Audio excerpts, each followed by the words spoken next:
Okey, sekarang ni kita dah apa?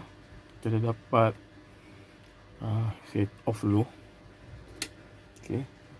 Kita dah dapati yang PWM tak tak wujud. IC ni dia tak keluarkan PWM. So dia tak keluarkan PWM. So sekarang ni kita kena pastikan apa keadaan IC ni. Sama ada IC ni dia rosak ke, ataupun komponen biasing ataupun komponen-komponen yang di keliling dia ni yang rosak menyebabkan IC ni tak berfungsi, dan seterusnya menyebabkan PWM tidak dikeluarkan oleh IC ni lah. Jadi kita kena confirm balik. Kita kena confirm. Jadi saya dah off. Kita akan buat offline saja. Kita akan check. Saya dah trace IC ni. Saya dah trace data ni. Okay, data dia macam ni. Saya terang sikit. Data dia. Ini data IC ni lah. IC DM0465R. Dia ada 6 pin.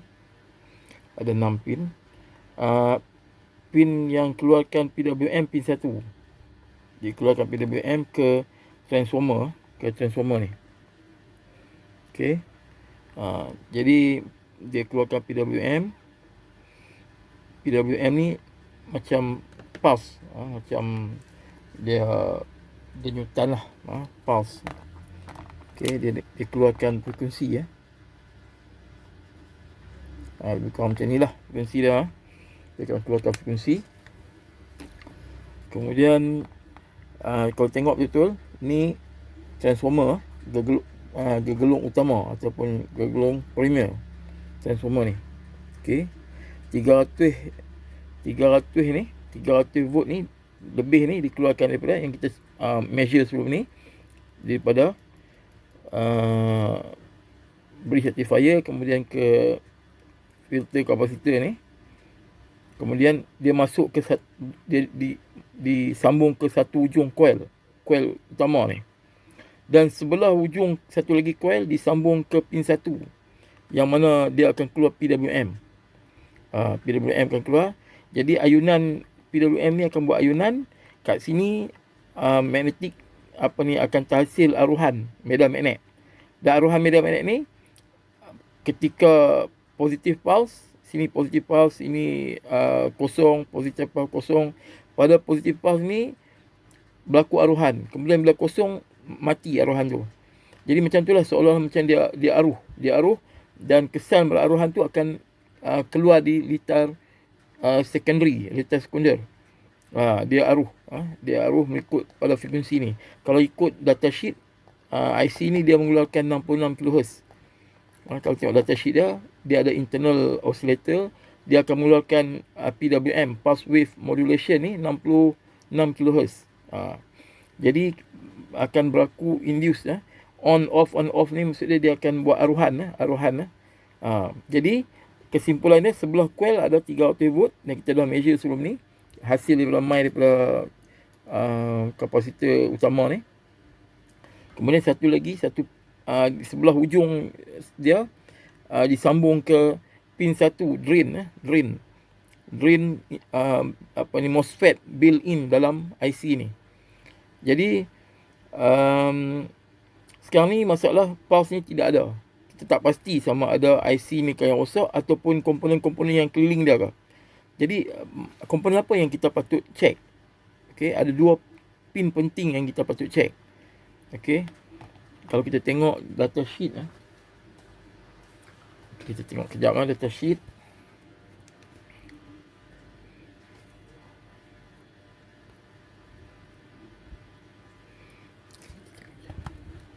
Okey, kat data sheet ni dia beritahu pin yang paling penting yang kita nak check adalah VCC pin. Pin VCC ni adalah pin VCC pin 3. Pin 3 VCC untuk IC ni. Okey. Kemudian satu lagi adalah pin VSTR, iaitu pin 6. VSTR ni pin 6. Jadi macam mana dia kerja? Mula-mula sekali dia cakap sini voltage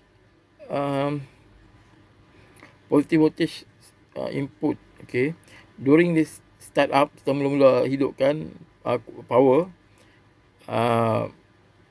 Power is supplied by an internal high voltage current source that is connected to the VSTR pin. When VCC reach 12 volt, 12 volt, the internal high voltage current source is disabled and the power is supplied from auxiliary transformer winding. Okay, apa dia beritahu sini adalah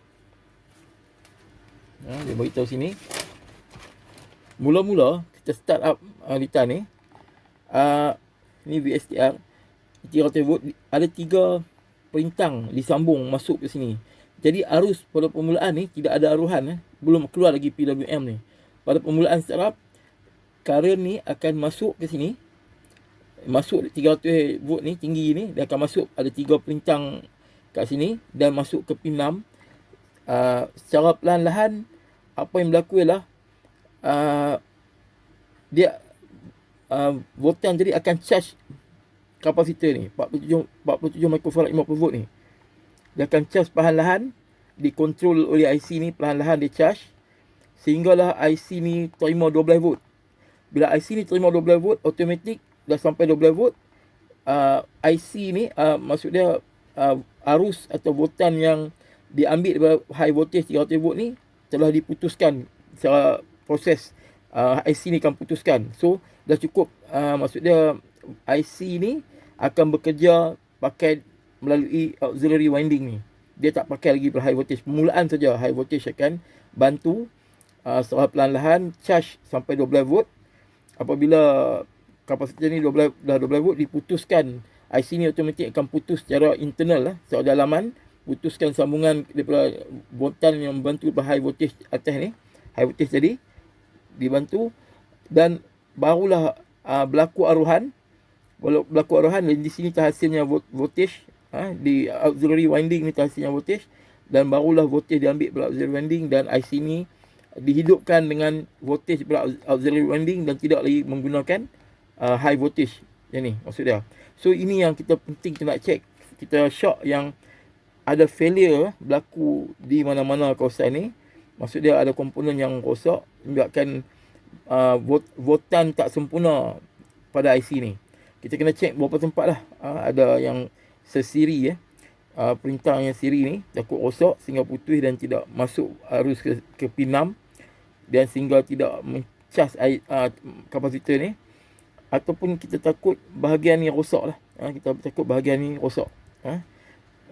Auxiliary winding pun kita akan check juga, takut putus ke kan. Kita takut, kita kena check.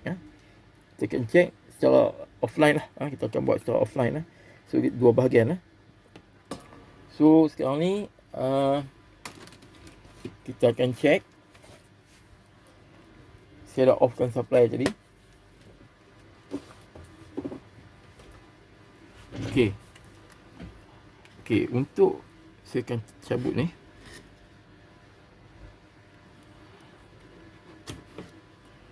Okey. Satu lagi penting hal yang penting ialah kita kena faham walaupun kita dah cabut, kita putuskan supply, tetapi high voltage tetap ada dalam kapasitor ni. Okey, itu bahaya, sangat bahaya bila kita pegang tanpa kita discharge kapasitor ni, sangat-sangat membahayakan kita. Jadi yang selamat ialah kita discharge. Saya ada buat satu alat untuk discharge. Kita boleh tengok macam mana kesan high voltage tu. Kita senang kita tutup lampu, bagi gelap sikit. Kita tengok. Okey. Tengok macam mana high voltage. Tengok pada LED ni, fokus. Saya akan discharge dari sini. Okey. Dia ada high voltage tadi dah discharge melalui LED tu. Okey, barulah kita selamat untuk handle. Jadi kena ingat high voltage ni kita kena buang dulu. Kita kena pastikan discharge dulu. Okey. Okey. Sebenarnya kita boleh kita check lah bahagian-bahagian tadi yang kita perlu check tadi. So kita akan check dulu perintang ni yang masuk ke pin 6 dan ke high voltage. Okey.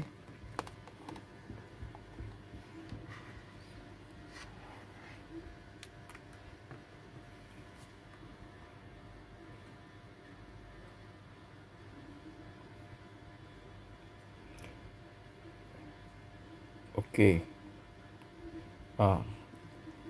Ini pin 6 Pin 1, 2, 3, 4, pin 5 tidak ada connection, no connection. Pin 6. Ini pin 6. Pin 6 ada 3 perintang. Okey, 3 perintang. Sambung ke high positif kapasitor min kapasitor utama tu 3 bahagian positif kapasitor ni. Okey. Jadi high voltage dia akan masuk, dia akan melalui 3 perintang ni pergi ke pin 6 untuk yang tujuan tadi ke VSTR ni untuk bantu charge kapasitor yang berada di pin 3 secara perlahan-lahan sehingga kapasitor ni 12 volt, maka diputuskan ni. Okey, yang ni adalah coil yang ni adalah coil utama. Coil utama mana? Coil utama. Ini dan ini adalah coil utama. Ini auxiliary coil, auxiliary winding Okay, ini coil utama. Coil dan sini drain yang akan connect drain tu pin 1 ni lah, coil utama lah. Sebelah coil utama macam saya beritahu tadi, dia akan connect ke positif yang 300 volt tadi, high voltage, positif high voltage DC. Dia masuk ke satu sebelah winding, sebelah winding. Okey.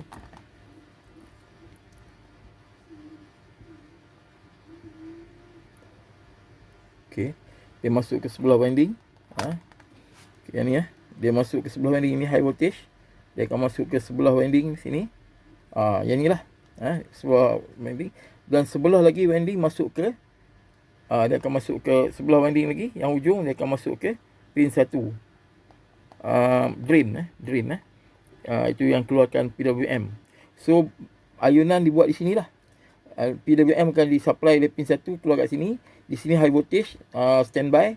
So ayunan ni akan dibuat sehingga teraruh di secondary coil secondary.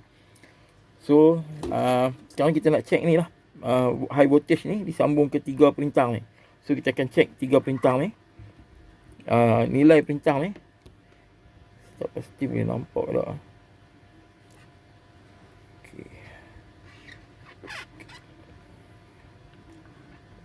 Okey.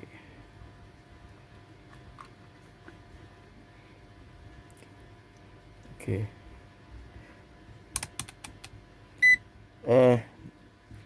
Nilai perintang ni tengok kita set besar sikit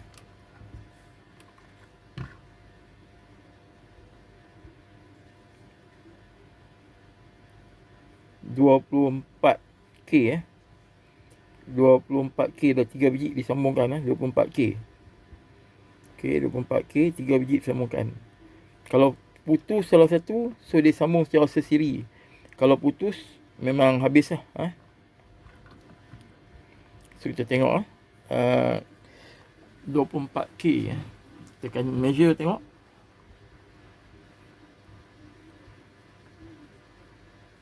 Okay, measure pertama. Okay, 23.24 lah, lebih kurang 24. Okay, yang kedua. Okay, masih okay, tidak putus. Okay, 3 biji. Okay, maksud dia apa yang kita lihat kat sini,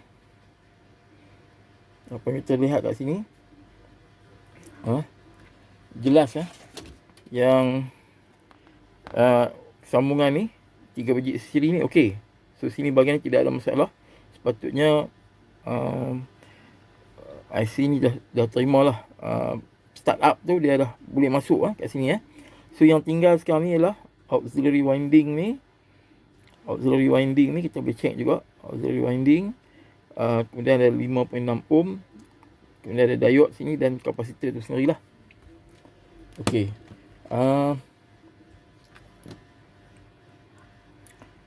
So kita akan tengok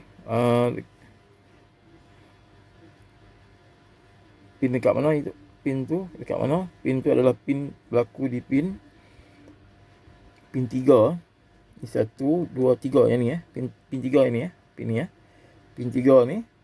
Okey. Kat sini ada satu diode. Dia ada satu perintang. Okey. Perintang ni 5.6 ohm. Boleh nampak tak?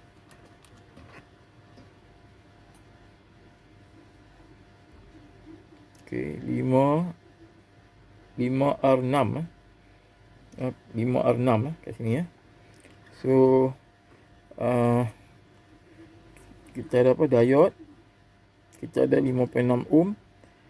Dan juga kita ada kat pin 3 ni kapasitor kat sini. Kapasitor ni. Kapasitor. Yang ni lah.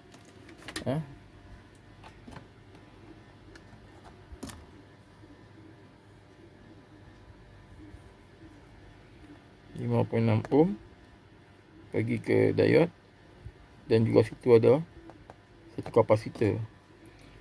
Okey. 5.6 ohm pergi ke diode, dan ada kapasitor kat situ. Okey. Ni auxiliary winding Okey, auxiliary winding ni kita tengok putus ke tak, kita pakai ni je. Kita pakai beeping tak apa. Kita boleh check tengok. Okey dia tak putus Kalau kosatkan dia putus biasanya. Okey, so dia tak putus. So auxiliary winding okey. Kita tengok pula perintang ni 5.6 ohm.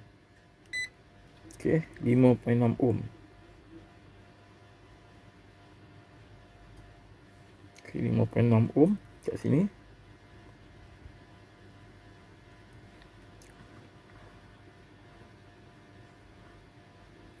Okey.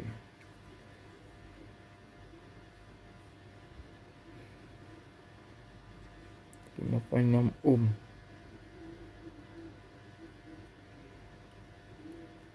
Okey, 5. Okey, lebih kurang okey 5.6 ohm. Still okey. Kemudian kita tengok kat sini ada diode. Ada diode So diode kita akan set pada diode Set multimeter kita pada diode.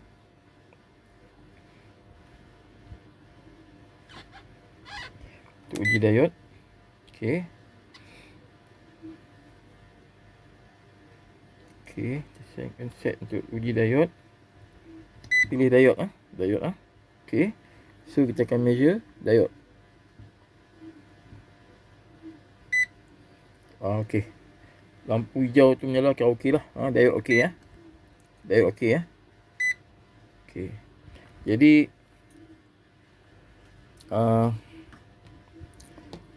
kita dah confirm auxiliary winding okey, 5.6 ohm okey, diode okey. So satu lagi. Okey. Jadi ada satu kaedah kita boleh check. Kita boleh check kapasitor ni tanpa menggunakan apa? Tanpa menggunakan tanpa gunakan ESR tanpa kita perlu cabut Okey. Kita tak perlu cabut kapasitor ni kat sini, kapasitor ni. Okey, kita boleh gunakan apa? ESR meter Okey, ESR meter. So kat sini saya ada ESR meter. Tapi range ESR meter ni dia kalau dia kita apa yang kita nak sukat lah bintangan dalam kapasitor ni. Jadi cara bila menggunakan ESR meter ni kita tak perlu cabut kita boleh measure terus atas board. Okey. Tu kelebihan dia. Jadi saya tak mau cabut lah. Saya measure atas board. Saya boleh eject pun kapasitan, tapi saya kena cabut juga kapasitan. Tapi ni ESR meter kita boleh adjust, kita boleh ukur dalam board tu terus, secara terus dalam board. Tapi masalah ESR meter saya ni, dia punya range, dia julat dia 100 ohm ke bawah saja dia boleh measure. 100 ohm ke atas dia ada masalah sikit. Bukan masalah, dia memang sampai 100 ohm saja. Kebanyakan meter ESR ni dia boleh measure daripada 0 hingga 10 ohm, atau satu level lagi 10 hingga 100 ohm. Dia akan measure equivalent series resistance dalam kapasitor elektrolitik lah, untuk elektrolitik. Jadi kalau kata lebih, saya terpaksa tukar meter lain yang tinggi lagi ni dah. Saya ada satu kapasitor ni. Ni pun ESR meter, tapi ni pun rendah juga. Sampai 100 juga. Ni pun sampai 100, ni pun 100 juga. Ada satu lagi, saya beli guna kaedah lain lah. Satu lagi meter yang tinggi. Okey, tak apa, saya try dulu pakai ni. Kita nak measure kapasitor ni. Okey. Kapasitor ni value dia pun tak apa nampak. Dia value dia pun agak macam dah kelabu. Tapi nilai dia sebenarnya adalah 47 microfarad. 47 microfarad 35. Okey, kalau tengok kat sini ni saya besarkan julat ni kecil sangat, saya besarkan. Okey, ini 47 microfarad. Nilai kapasitor tu lah 47 microfarad. Dia 35 volt. Cara tengok dia 47 microfarad. Sini 36 35 okeylah, dekat-dekat lah. 36 dekat lah. So kita ambil ni di sinilah. Okey, dia 47 microfarad 35 volt. So di sini patutnya nilai ni adalah nilai dalam rintangan. Kita bukan ukur dia punya kapasitor microfarad, tapi kita ukur dia punya nilai rintangan dalam dia. Meter ni akan keluarkan frekuensi tertentu. Dia akan measure dia punya reaktan dia dalam. Patutnya reaktan dia ini the worst case. Maksud dia tidak boleh lebih daripada 1.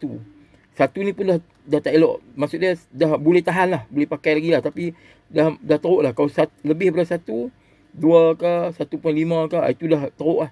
So dia bagi tahu kalau 47 microfarad 35 volt, dia 35 volt 1 dia punya nilai rintangan dalam dia. So kalau kita ukur sekali lagi, kalau dia kurang pada ni, okey lah. Ataupun at least 1, okey lah. Tapi kalau lebih pada ni, besar kemungkinan kita kena check lah, cabut, kita check lain lah. Dia rosak lah, kita kena confirm dengan cabut lah. So kita on. Saya dah buat ni zero crossing ni. Saya try dah short kan. Saya just on, dia akan buat zero crossing tu.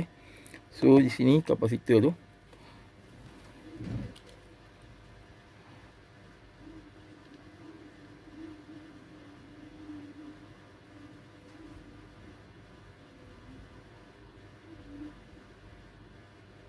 Nilai dia agak tinggi 50. Tinggi nilai rintangan dia.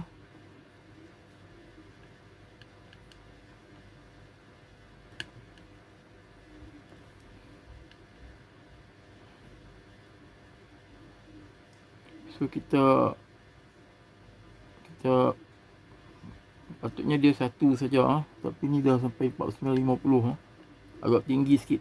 Dia punya ni agak, kita boleh check lah, kita kena confirm balik. Kita kena confirm balik. Ni agak pelik sikit. Patutnya dia tak sampai 1. Kalau ikut value tadi kita tengok tak sampai 1. Tapi sekarang dah macam 49 ohm 49.50 macam tu lah. So kita boleh check. Kita tak pasti, tapi kita kena check. Kita akan cabut lah. Okay.